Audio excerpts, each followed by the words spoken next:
afternoon. So here's our group's PESTLE analysis on innovation and organization. Well, first let's define what innovation is. So what exactly is innovation? Innovation can refer to something new, such as an invention, or the practice of developing and introducing new things. It is often a new product, but it can also be a new way of doing something or even a new way of thinking. This according to the dictionary. So, innovation is not just technology. Innovation is not just something you discover or things that you can touch. Innovation can be, as I said earlier, new way of thinking. Innovation can be in a form of formula or in a form of a process. So, let's move on. So, innovation is defined as fresh developments in economic and societal relevance, mostly performed by businesses but not exclusively businesses only. They encompass both process and product innovations. Innovation processes and inventions themselves are determined by innovation systems. So, for the innovation on politics, so innovation, all collective measures performed by public bodies to impact the innovation process are referred to as innovation policy. Instruments for influencing innovation processes are used by public organizations, especially in politics. The selection of policy instruments is a component of policy development that is used in politics. So, and the instruments themselves are a component of policy implementation. Due to the dual nature of the instruments, it is crucial to consider both the selection process and the process of policy implementation. So, the goals for innovation policies are as follow: financial stability, financial growth, competitiveness in economic status and employment. So,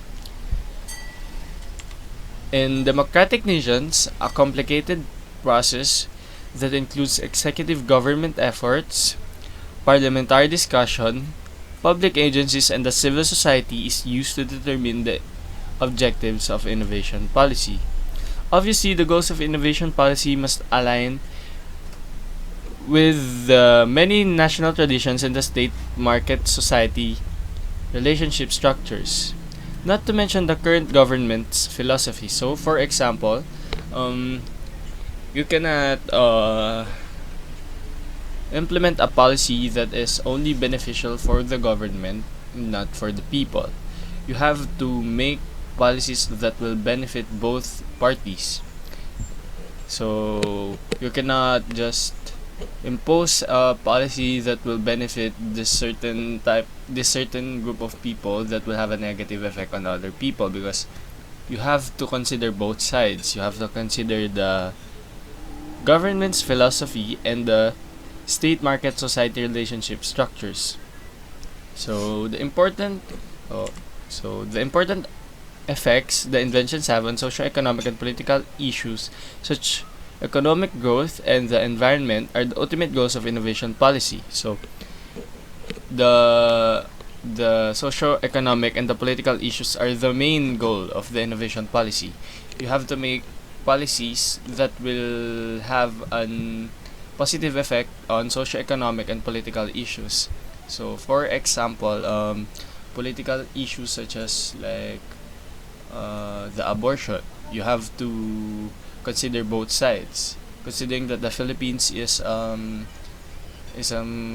Catholic dominated nations, most of the people will say no. But as the state goes, we need to consider the risks and the benefits from it. To discuss the economic analysis of innovation and organization, we have to consider what we mean when we say innovation. To reiterate, innovation is defined by the Organization for Economic Cooperation and Development to be the implementation of a new or significantly improved product, either a good or a service or a process, a new marketing method, or a new organizational method in business practices, workplace organizations, or external relations. So, what is the significance of innovation to the economy? Innovation, most often in business, creates new opportunities and contributes to economic growth and productivity. These then benefit the consumers and other players or institutions in the economy. But what is an institution? We can define it as enduring, socially significant organizations and structures. These institutions and organizations affect innovation in a lot of ways. First, we have to understand that innovation can't happen solely through the work of just an or a few individuals. The success of goods and services that we have the privilege to avail today did not come to fruition by one person's efforts alone. With that, institutions are at the forefront in driving innovation. Through continuously sustaining efforts to implement and improve on an idea, institutions are a big part of how innovation can happen.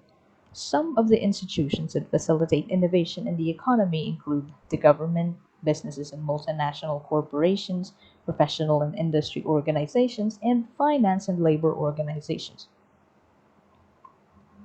In the Philippines, the state of our innovation index was measured, and according to the Department of Trade and Industries, the Philippines innovation efforts, the Department of Trade and Industry perspective in 2018, Philippines placed relatively high in some sub-indices and low on others in the 2017 Global Innovation Index report.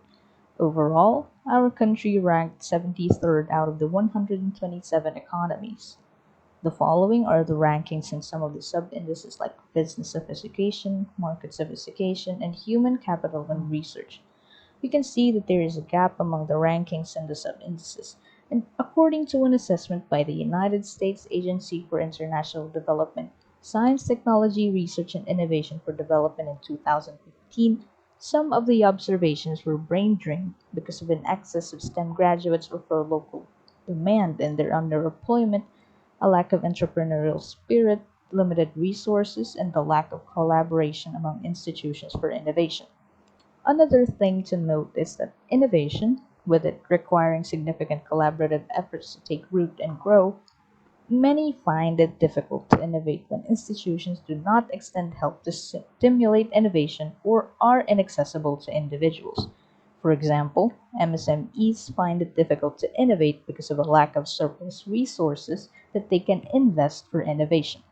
In contrast, big corporations spend the most on innovation because they have the capability to do so, which they can then use to create new opportunities for profit, contributing to economic growth.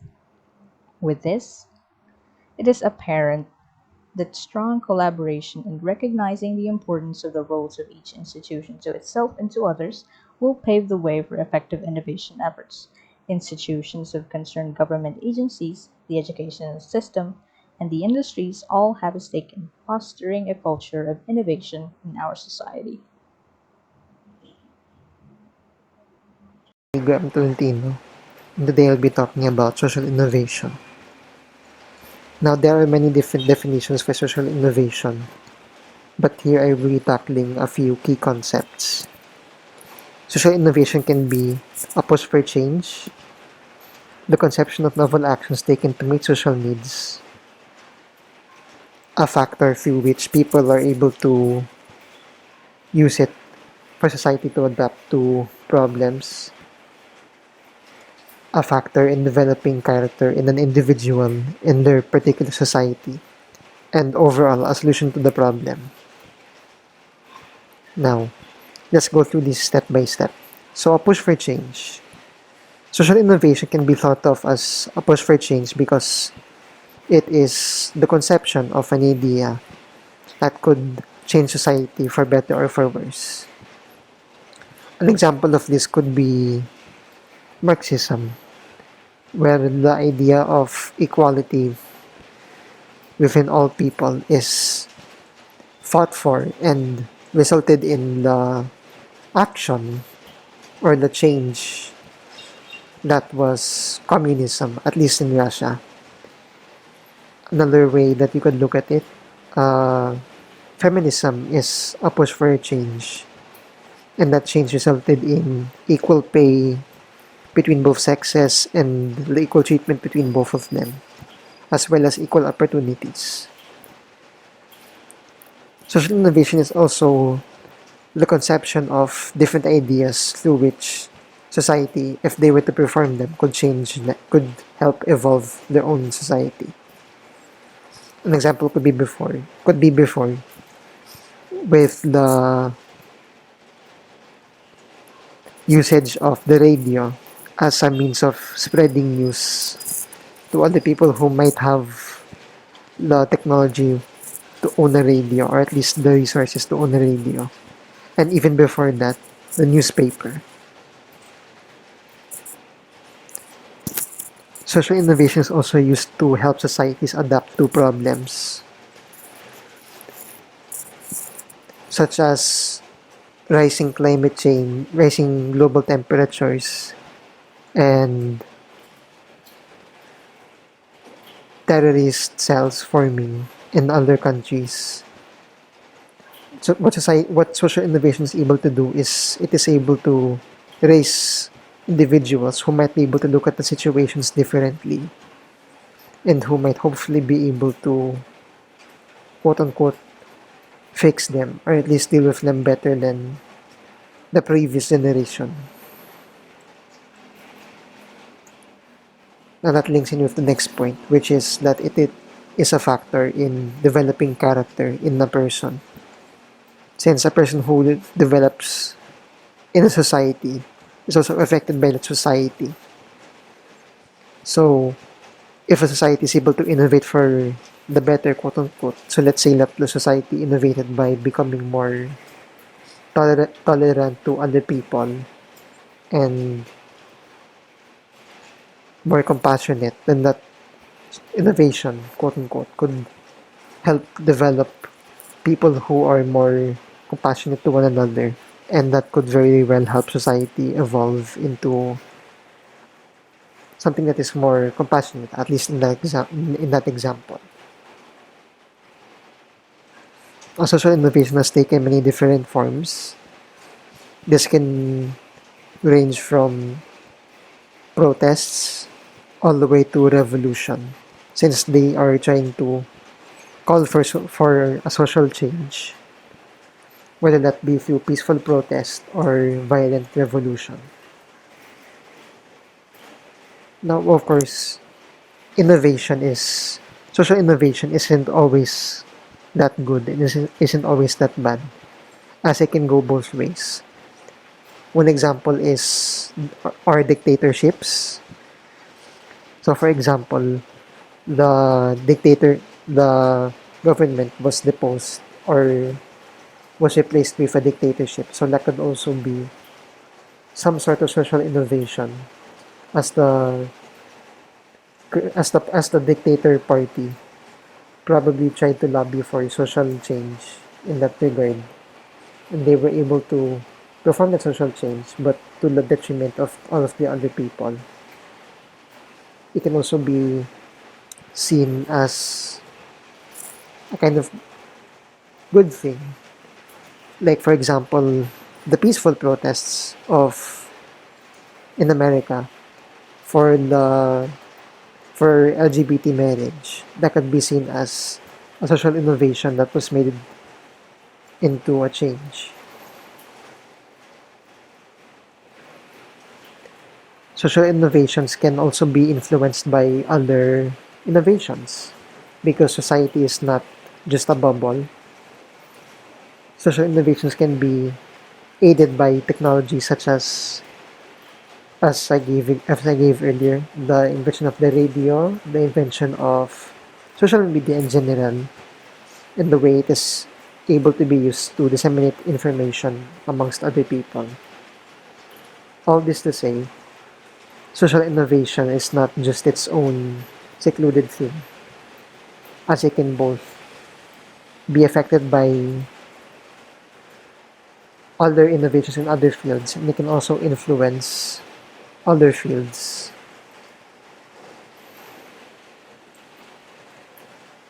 Now, much more than ever, today's current society has much more potential to help create prosperous innovations, since in this current age and time, we are looking at a world that is able to access much more information. We're able to also connect with each other much easier, as whereas before it would be very hard to participate in the affairs of another country. Now other people have been helping or have been able to spread the words of other countries and their troubles, such as the Iranian revolution, or at least the Iranian protests, and with people able to spread the word, at least using social media, be able to make that information well known to others. And through that, people are more paying more attention to the protests. That can be a way through which social innovation is able to help societies.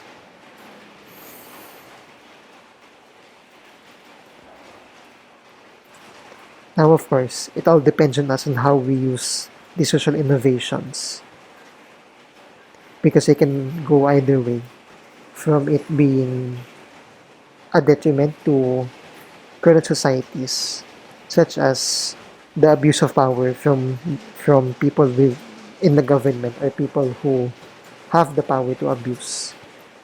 But it can also be used as a tool to make society better by developing and fostering individuals who are more open-minded, who are much more much less hateful to other people and are able to look past themselves.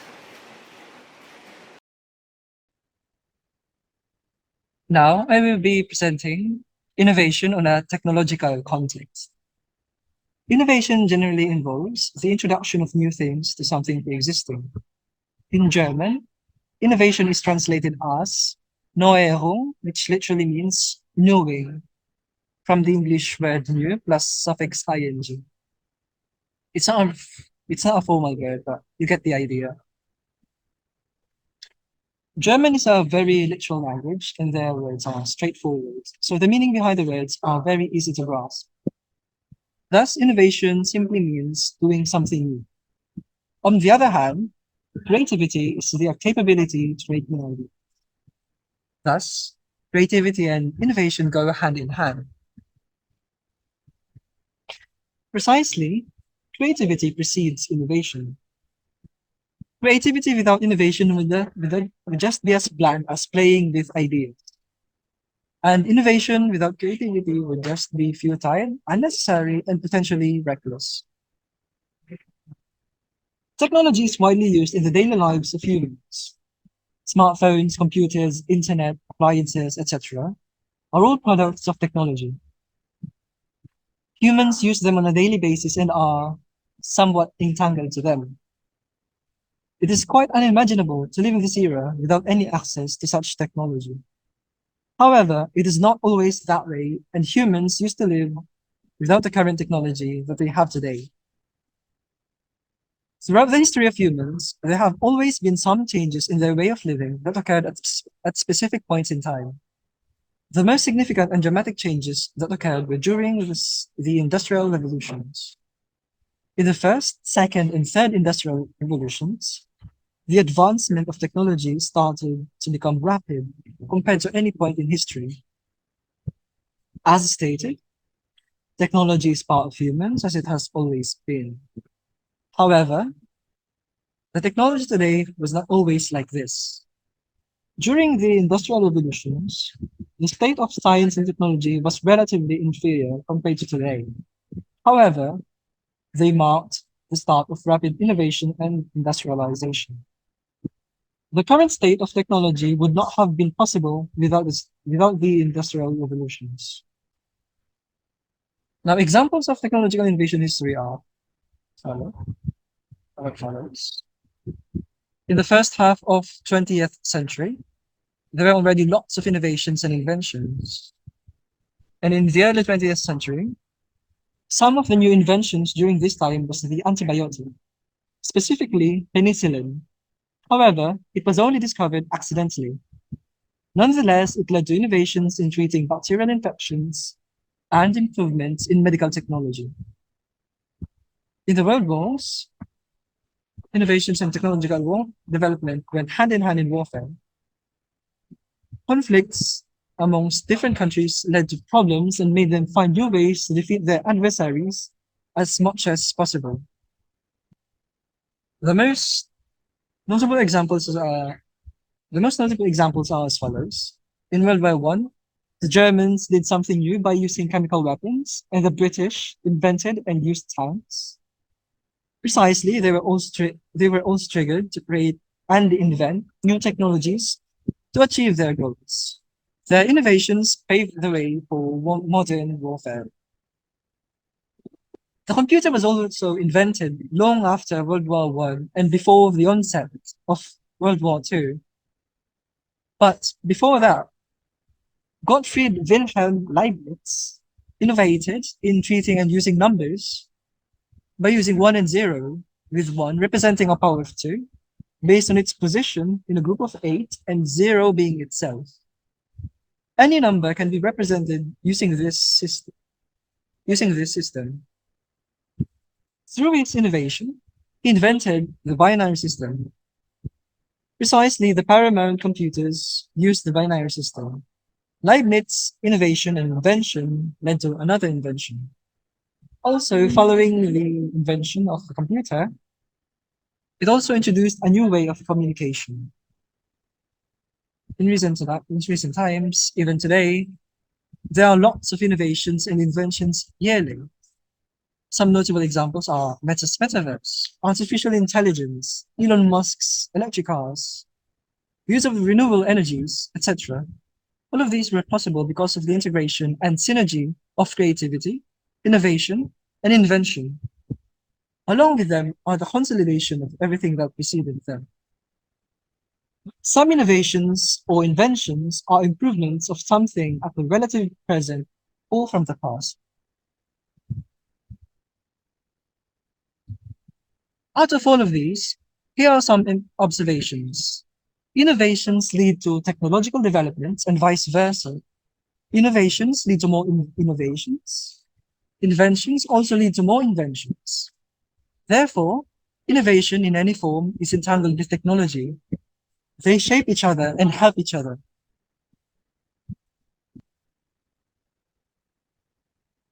The list of inventions and innovations is endless, and all of these patterns repeat themselves, accumulate, and amplify their own rates. There have been way too many inventions and innovations in science, technology, and other fields. Since they are still ongoing, it can be assumed that they are infinite.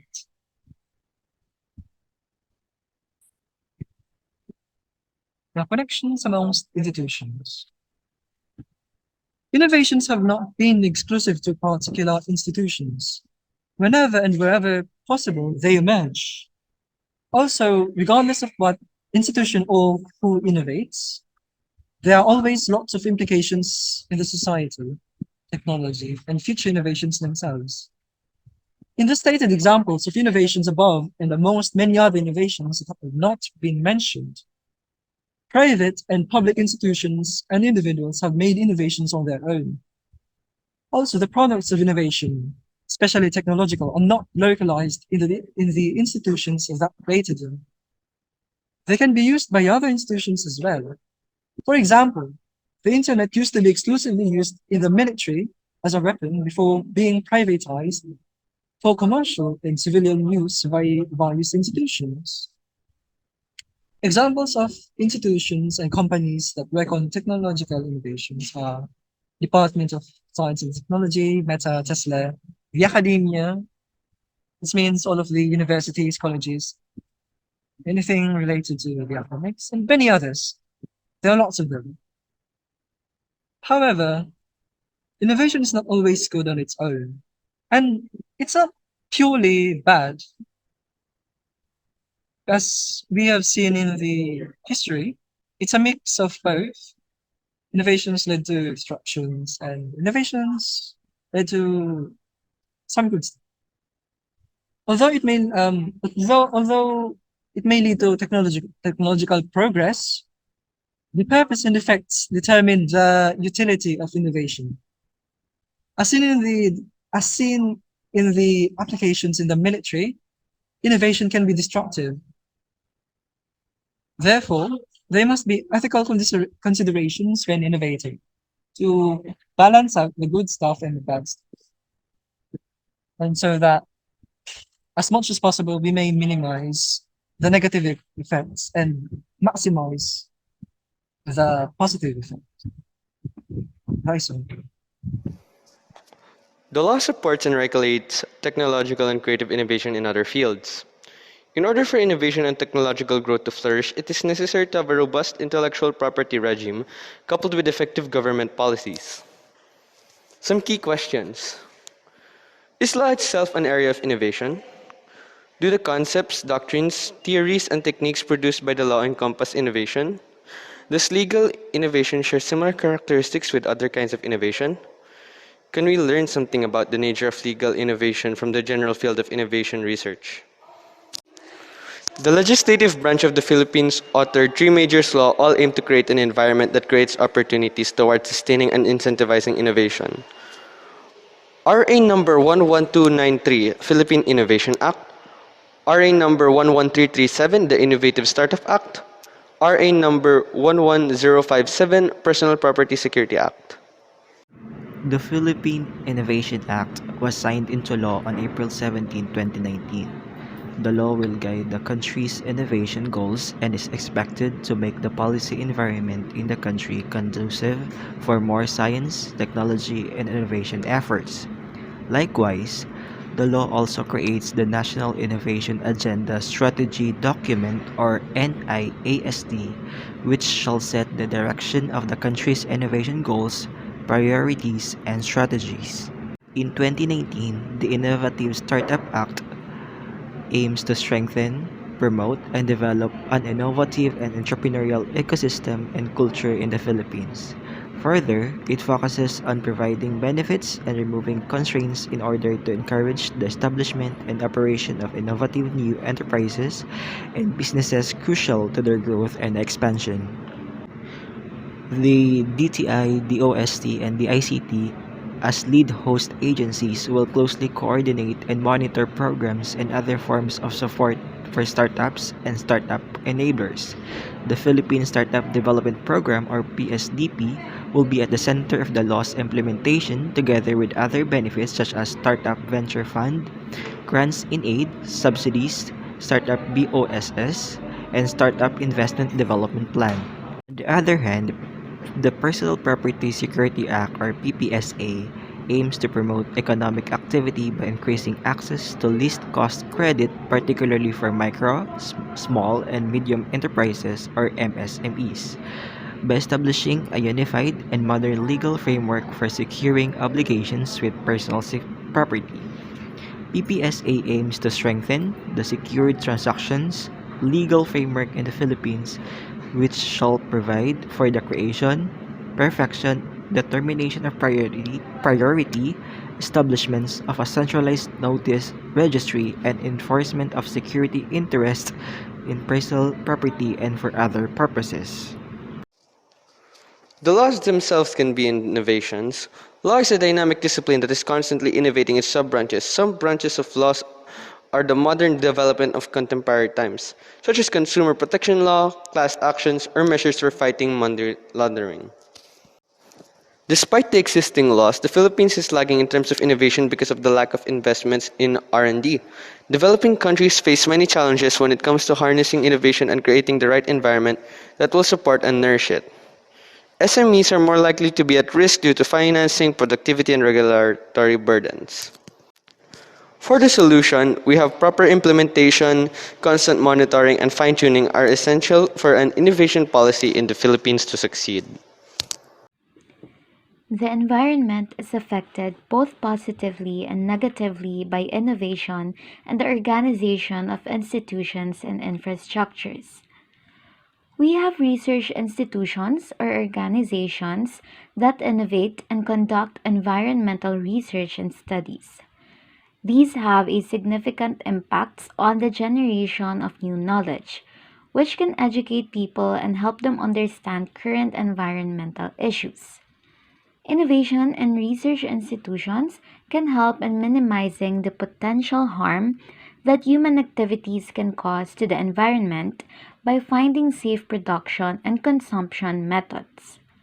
Our academic institutions also have a significant environmental impacts. People and society can better understand and know more about their surroundings with the help of education. Education provides individuals with the environmental knowledge and awareness they need to understand the effects of human behavior on the environment. With that, people can reflect on and value the importance of natural resource protection and preservation. The more people who learn, the more likely they are to change their lifestyle and initiate doing things that will benefit the environment. So these are the things that our academic institution or educational sector can contribute to the environmental protection. We can begin with small changes like reducing, recycling, reusing items, saving water and energy, and informing ourselves about environmental problems. Doing small things at first until we progress to larger changes that can significantly help the environment. Through increased awareness and concern, action taking responsibility and accountability, and resource use efficiency, individuals can be functional for the betterment of the environment and the growth of our society. Here are some examples of institutions in the Philippines that benefit the people and the environment.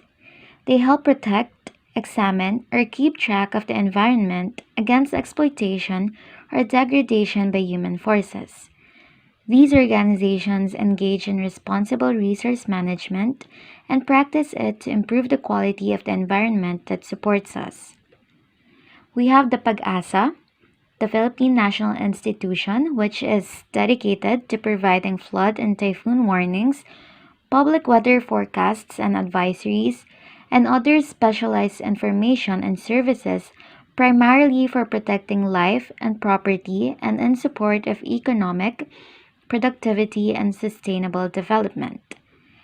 We also have the FIVOX, which monitors volcano, earthquake, and tsunami activity and issues warnings as necessary.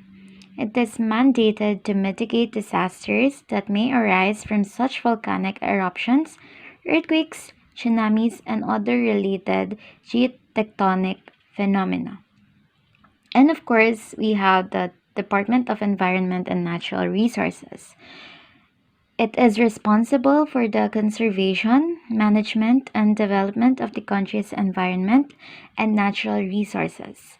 It shall ensure the proper use of these resources and the protection of the environment within the framework of sustainable development.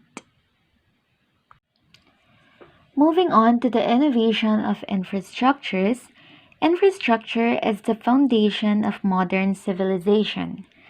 It is a built environment that greatly benefits people in many ways.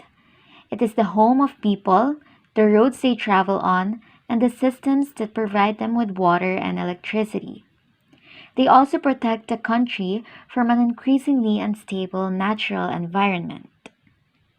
However, the benefits of infrastructure can come at a high cost in some cases. When they are poorly considered, planned, designed, developed, or maintained, wildlife, wild places, and the environment may be put at risk. Mining, oil, and gas facilities are examples of hazardous infrastructure. These facilities have a negative impact on local communities and habitats. They pollute the air and water and contribute to global climate change. They also risk disasters that could cost human lives and wildlife, as well as severely harm ecosystems. An example of infrastructure here in the Philippines is the Kaliwa Dam project that will be built between January 2020 and December 2025. It seeks to provide 600 million liters of water per day to 17.46 million people, or approximately 3.49 million households.